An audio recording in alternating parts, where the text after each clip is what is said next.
అందరికీ నమస్కారం. Welcome to మాతృభూమి మీడియా. నేను మీ సుధీర్. ఏఆర్ రెహమాన్ పరిచయం అవసరం లేనటువంటి పేరు. సంగీత ప్రపంచంలో పరిచయం అవసరం లేని పేరు ఏఆర్ రెహమాన్. ఈయనకి గత 2 రోజుల ముందు 3 రోజుల ముందో ఈయన మతం గుర్తొచ్చిందండి. మొన్నటి వరకు ఈయన మతానికి సంబంధించినటువంటిది ఏమీ ప్రాబ్లం లేదు. కానీ గత 2 రోజులు 3 రోజుల ముందు ఈయనకు మతం గుర్తొచ్చిందంట. ఎందుకు గుర్తొచ్చిందంట అంటే ఈయన ఫాలో అవుతున్న మతం వల్ల, ఈయన ఫాలో అవుతున్నటువంటి రిలీజియన్ మూలాన ఈయనకు అవకాశాలు తగ్గినాయంట. ఎంత సిగ్గుచేటు సార్, ఎంత సిగ్గుచేటు సార్. మీరు ఆ మతంలోకి వెళ్ళినాకనే కదా చాలా సినిమాలు చేసిండ్రు. అప్పుడు ఆదరించిన జనాలకు కొత్తగా నీ మతం గుర్తొచ్చిందా ఆదరించకపోవడానికి? దాన్ని కూడా రాజకీయమేనా?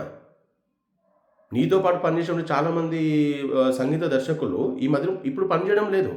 దానికి చాలా కారణాలు ఉంటాయి. మీరు స్కిల్ అప్డేట్ చేసుకోకపోవడము, లేదా కొత్తగా వచ్చే వాళ్ళు మీకన్నా మెరుగుగా సంగీతం చేయడము. దాన్ని అప్డేట్ చేసుకోకుండా మతాన్ని తీసుకొచ్చి ఈరోజు మాట్లాడుతున్నారంటే ఎంత దౌర్భాగ్యం సార్ అది. ఒక ఇంటర్నేషనల్ మీడియాలో మీరు కూర్చున్న మాట్లాడితే దేశ ప్రతిష్ట భంగం కలగదా? అంటే మీకు దేశం ముఖ్యం కాదా? అదే నేర్చుకున్నారా మీరు మతాలు మారి? ఇంకెన్ని రోజులు సార్ ఇట్లా మతాలు మారి? అంతకుముందు ఒక ఆయన వైస్ ప్రెసిడెంట్గా పనిచేసిన కూడా గిదే మాట చెప్పిండు. ఏమని చెప్పిండు? ఇక్కడ ముస్లిమ్స్కి సేఫ్ కాదని చెప్పేసి. ప్రపంచంలో ముస్లింలు సేఫ్గా బతుకున్నటువంటి దేశం భారతదేశం. ఈరోజు కొత్తగా మీరు మతాన్ని తీసుకొచ్చి ప్రతిదానికి మతాన్ని ముడిపెట్టి ఎందుకు ఈ దౌర్భాగ్య బతుకులు? మీకు ఇష్టం లేదు, దేశం ఇష్టం లేకపోతే వేరే దగ్గర పోయి బతుకోండి. మిమ్మల్ని ఎవరు ఇక్కడ బతకడట్లే కదా.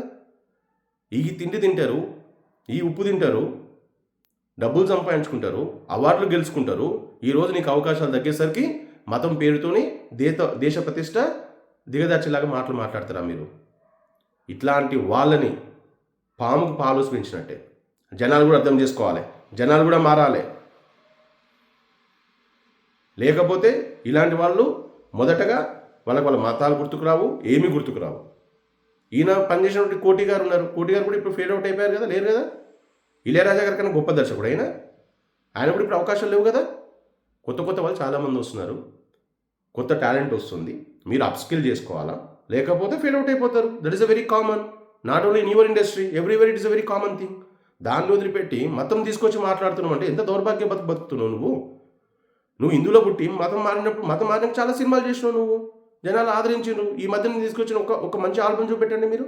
ఏది అది మార్చుకోకుండా జనాల మీద పడి, దేశం మీద పడి ఇన్ని రోజులు బతికి ఈరోజు దేశ ప్రతిష్టను దిగజార్చేలాగా మాట్లాడుతున్నారు మీరు. దయచేసి ఏదైతే ఇలాంటి కామెంట్స్ చేసే వారి పట్ల మనం కొంచెం జాగ్రత్త ఉండాల్సిన అవసరం ఉంది బ్రదర్. పాముకు పాలోసి పెంచాల్సిన అవసరం లేదు. గుర్తుపెట్టుకోండి. అందరూ ఆలోచించడానికి కోరుకుంటూ సెలవు తీసుకుంటాను. జై హింద్.